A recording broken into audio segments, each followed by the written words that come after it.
দেশ বিদেশ যেখানেই হোক বাথরুম ঘরের মতন পরিষ্কার হয় না। আর আমার এই ব্যাপারে ভীষণ পিটপিটানি। আমি, আমার পতিদেবতা, আমার 2 পুত্র, আমরা স্কটল্যান্ডে ঘুরতে যাচ্ছি। আমার বাথরুম পেয়ে গেছে হঠাৎ। আমি ফোন, চাবি সব ফেলে দিয়ে দৌড়ে বাড়িতে এসেছি। বাড়ির বাইরের যে বাথরুম, সেখানে বাথরুম করে যখন ছুটে চলে যাব, সেই সময় পাশের বাড়ির ভদ্রমহিলা আমাকে ডেকেছে। ডেকে বলছে, আমি ওদের গল্প করছি, তোমার ঘোড়ার গল্প। ব্যাস, আমি তো গল্পে মেতে উঠেছি, ভুলেই গেছি যাওয়ার কথা।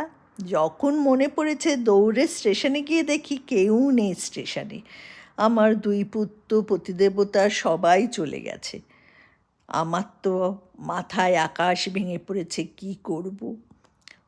হঠাৎ মনে পড়ল, পাশের বাড়ির ভদ্রমহিলার কাছে তো আমার পতিদেবতার ফোন নাম্বার আছে।